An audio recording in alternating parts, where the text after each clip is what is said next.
내가 중대한 사망에 이르는 질병에 걸리지 않을 확률을 높여준다. 엄청 중요한 내용입니다. 1,000만 원짜리 보약보다 훨씬 더 좋을 수 있다.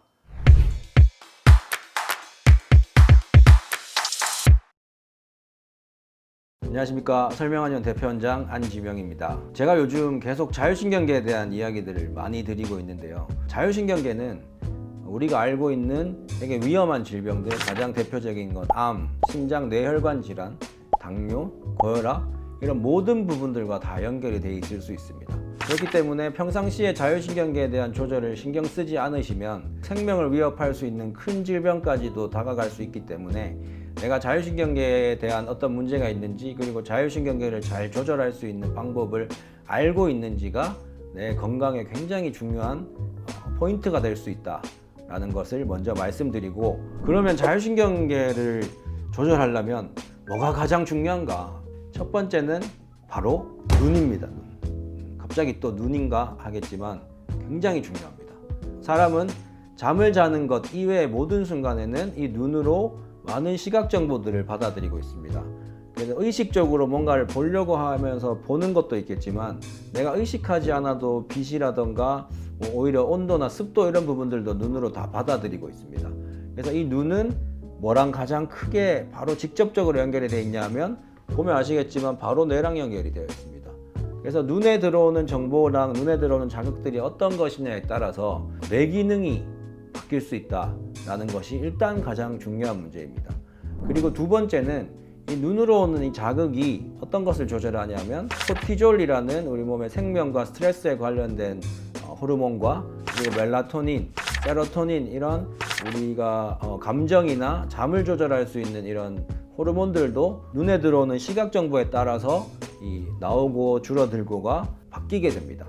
그만큼 중요한 것이 내 눈에 들어오는 시각 정보라는 것을 먼저 인지하면 되시고, 최근에 자율신경계 실조증 환자들이 가장 많이 생기는 원인 중에 하나가 야간에 보는 스마트폰이 엄청 중요한 역할을 하고 있다고 생각을 합니다. 우리 인체는 일주기 리듬에 따라서 세팅이 되어 있습니다. 그래서 내가 해가 뜨는 순간에는 내 몸도 같이 깨어나게 되면서 눈으로도 눈을 뜨면서 이 빛을 받아들이게 되고, 이러면서 모든 호르몬 조절이 일어나면서 생명 기능이 올라가면서 사람이 활동을 할 수 있게 만들게 되고, 이 해가 지기 시작하면은 뭔가 이제 휴식을 취하게 몸을 만들고, 이제 완전히 해가 다 떨어져서 깜깜한 날이 되면 잠을 자기 위한 준비를 또 내 몸에서는 하게 됩니다.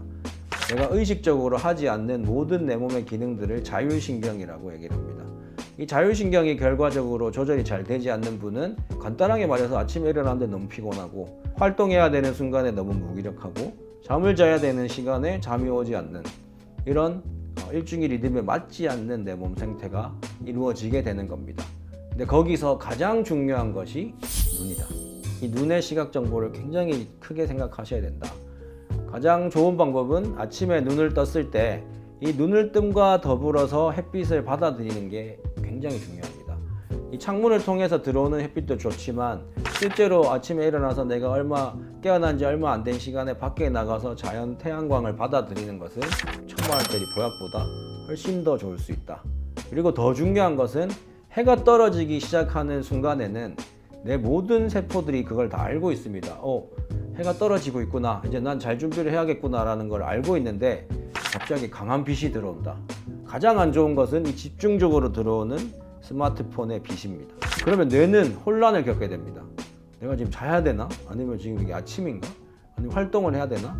지금 분명히 시간은 자야 되는데, 이런 막 혼란을 겪으면서 처음에 한두 번이야 괜찮겠지만, 이것이 반복되기 시작하면 뇌 기능에, 뇌 신호에 문제가 생기게 되고, 결국 그거는 뇌신경과 연결이 되어서 그 뇌신경 중에서 자율신경계와 가장 연결이 많이 되어 있는 미주신경이라는 것에도 영향을 주게 됩니다. 그러면 교감신경, 부교감신경이 실조, 기능을 잃게 되면서 모든 기능들을 떨어뜨리게 되고, 자율신경은 아까도 말씀드렸지만 내가 의식해서 뭔가를 하지 않아도 사람의 생명을 유지시키기 위해서, 사람이 살게 하기 위해서 하는 모든 기능들을 조절하는 신경인데, 그 기능이 무너지게 됩니다. 그러면 소화도 안 되고 잠도 안 오고 불안해지고 우울해지고 심장도 두근두근거리고 식은땀도 나게 되고 온몸이 무기력해지고 더 가서는 당뇨, 고혈압, 고위험군의 질병을 걸릴 수도 있게 하는 것이 자율신경계이기 때문에 그 시작은 내 눈의 자극에 달려 있다라는 거 반드시 기억하시고 아침에 나가서 햇빛 받는 거, 저녁에 강한 빛을 내 눈에 노출시키지 않는 것, 이거는 굉장히 중요합니다. 무조건 아셔야 되고, 그리고 내가 눈이 요즘 들어서 너무 피곤하다, 그리고 내가 뭔가 눈이 뻑뻑해지고 눈물이 나고 눈이 건조해지는 느낌이 난다 하시면 좋은 방법 2가지를 또 알려드리겠습니다. 옛날에 할머니들한테 들으셨을 수도 있을 것 같은데, 손을 이렇게 10번 비벼서 눈에 이렇게 갖다 대는 거, 이게 그냥 할머니가 얘기해주는 방식이지 뭐 이렇게 얘기하실 수도 있겠지만 엄청 좋은 방법입니다. 받아들이지 않아야 될 자극들을 자꾸 받아들이면 눈이 무리를 하기 때문에 이 무리된 눈에 가장 첫 번째로 나타나는 것은 혈액순환이 떨어지게 됩니다. 이 안구에는 엄청나게 많은 혈관들이 있기 때문에 이 혈액순환이 떨어지게 되면 안구 기능이 계속 떨어질 수밖에 없고 안구 기능 저하는 뇌 기능 저하까지 일으킬 수 있다. 그렇기 때문에 내 손바닥을 비벼서 열을 만든 다음에 이 열을 눈에 이렇게 대고 있는 것은 혈액순환의 순간적인 상승을 일으킬 수 있습니다. 그래서 눈이 뻑뻑하다거나 내가 평상시에 눈이 안 좋다, 아니면 내가 렌즈를 자주 착용한다, 이런 분들은 자주 손을 비비셔서 따뜻하게 눈을 보호해 주는 것이 좋은 방법입니다.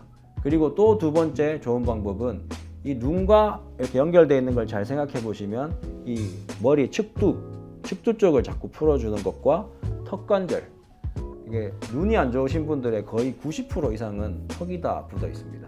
이 턱에서 바로 시신경도 같이 다 연결되어 있기 때문에 이 턱관절이 대부분, 저도 지금 만져보면 엄청 딱딱하게 굳어 있는데 시간이 날 때마다 이 턱 중에서 이빨을 세게 깨물었을 때 가장 튀어나오는 부분, 여기를 찾은 다음에 계속 너무 세게 안 누르셔도 돼요.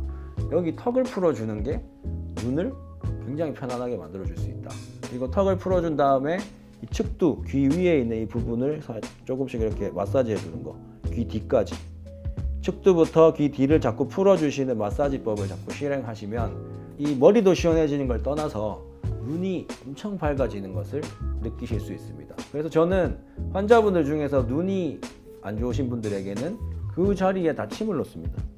그만큼 좋은 자리라는 것을 말씀드리고, 실제로 거기에 자침을 한 다음에 환자분들한테 눈을 다시 떠보세요 했을 때 바로 그 자리에서 눈이 시원해지고 눈이 부드러워지는 것을 느끼시는 환자분들이 많습니다. 결론적으로 눈은 뇌와 연결이 되어 있고 이 뇌는 자율신경계를 조절한다. 그렇기 때문에 내 눈을 보호하고 내 눈에 좋은 마사지법들을 자주 시행해 주시는 것은 자율신경계를 안정시킬 수 있고, 이 자율신경계 안정은 내가 중대한 사망에 이르는 질병에 걸리지 않을 확률을 높여준다. 엄청 중요한 내용입니다. 그래서 오늘부터는 눈에 대한 관심도, 눈에 대한 애정도를 좀 올려보시고 내 눈을 사랑하는 습관을 한번 키워보시길 바라겠습니다. 네, 여기까지 말씀드리겠습니다. 감사합니다.